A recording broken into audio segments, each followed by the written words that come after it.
안녕하세요. 정치 한류 해외 반응을 소개하는 정말 치명적인 클래스 정치 클래스 TV입니다.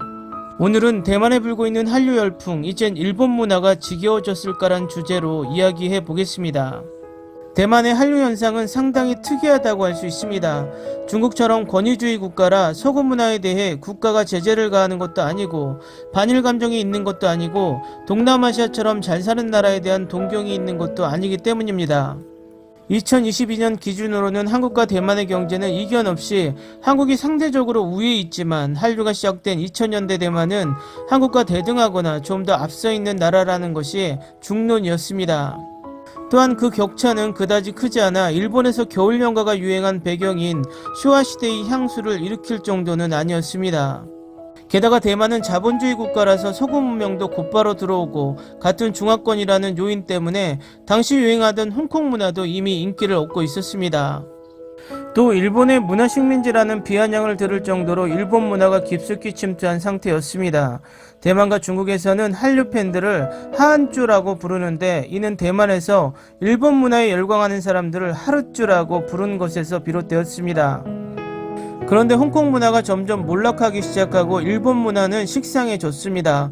중국과 동남아시아는 아직 제대로 된 문화 콘텐츠를 생산하기 어려운 실정에서 오로지 할리우드로 대표되는 서구권 문화만이 기세를 떨쳤습니다.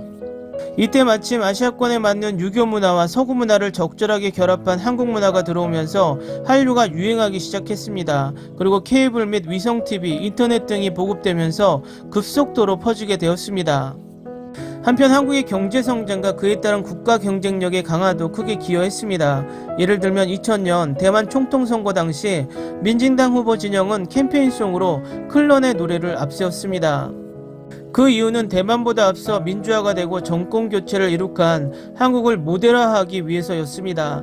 2004년 입법위의 선거 때도 한복을 입고 유세를 한 야당의 여성 후보가 당선되었는데 대만의 불안과 방황하는 병을 고쳐야 한다는 의미에서 대장금의 이미지를 부각시킬 의도였다고 합니다. 과거 1990년대 한국의 민주당에서 조순 서울특별시장과 이해찬 전 대표가 판간 포청천의 이미지를 부각시켰다는 것을 생각해보면 격세지감입니다.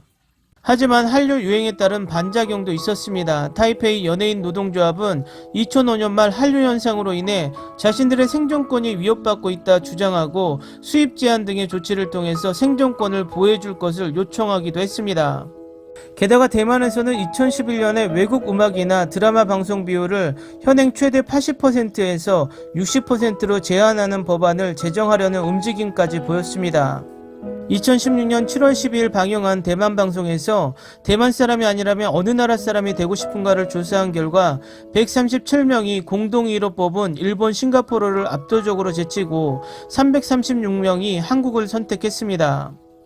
요즘은 대만 배우 시시안과 결혼한 댄스 듀오 클론 출신 DJ 구준엽이 현지 활동을 본격화하고 있습니다.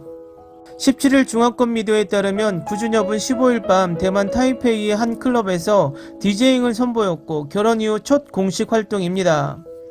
이날 구준엽은 인기곡을 일렉트로닉 버전으로 리믹스한 곡들을 들려줬으며 특히 쉬시안의 여동생이자 MC경 가수 쉬디씨가 형부를 지원 사격하기 위해 클럽에 등장해 눈길을 끌었습니다. 쉬디씨는 무대에 올라 구준엽을 향해 엄지손가락을 치켜 세우기도 했습니다. 구준엽은 공연 이후 자신의 소셜미디어에 어제 와줘서 고맙다, 특히나 서포트해주러 온 처제 최고라고 썼습니다. 20년 전 연인관계였던 구준엽과 쉬시아는 지난달 소셜미디어를 통해 결혼 소식을 알렸습니다. 두 사람은 한국과 대만에서 혼인신고를 마치고 법적 부부가 됐습니다. 특히 한때 클론으로 중화권에서 큰 인기를 누린 원조 한류 스타인 구준엽은 대만의 국민 사이로 통하게 됐습니다. 또 대만 시장에 불어닥친 게임 한류 열풍이 거셉니다.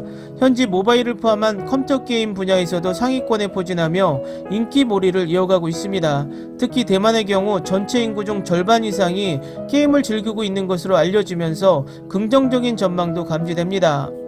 11일 정보기술업계에 따르면 지난달 29일 대만에서 서비스를 시작한 카카오게임즈의 모바일 MMORPG 오디는 출시 당일 애플 앱스토어 매출 순위 1위에 오르면서 현지 시장에 연착륙했습니다.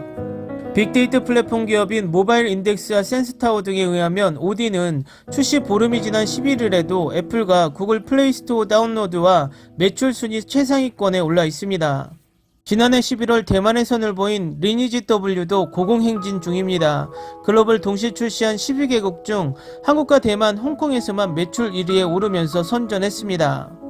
이날 기준 구글 플레이스토어 매출 1위를 지키면서 오딘과 더불어 K게임의 흥행에 앞장서고 있습니다. 크래프톤의 뉴스테이 모바일도 지난해 4분기 기준 대만 모바일 게임 시장 다운로드 순위 1위에 마크되면서 축배를 들었습니다.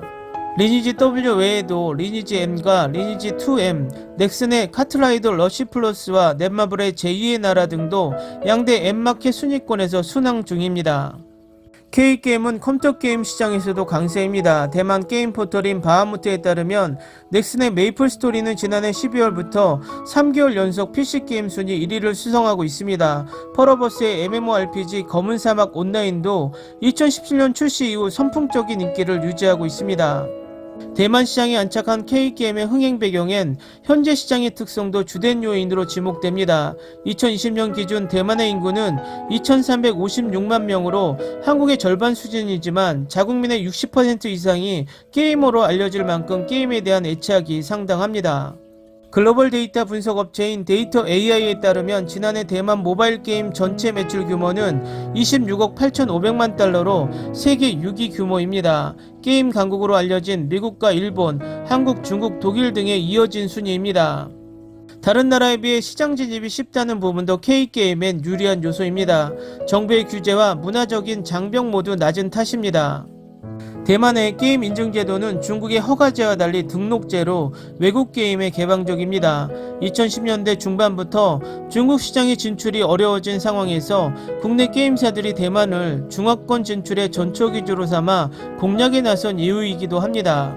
대만의 국민 아이돌 트와이스의 쯔이, 이젠 국민사의 구준혁까지 한국에 대한 좋은 이미지가 대만의 한류 열풍을 일으키는 요인 중에 하나라고 보여집니다. 어쨌든 일본 문화가 엄청난 대만에서 한류가 일본 문화를 몰아내는 모습이 나쁘지만은 않습니다. 재밌게 잘 보셨나요? 여러분의 구독과 좋아요, 댓글은 콘텐츠 제작에 큰 힘이 됩니다. 재밌게 보셨다면 꼭 부탁드립니다. 좋은 영상으로 보답해 드리겠습니다. 오늘도 편안한 하루 되시기 바랍니다.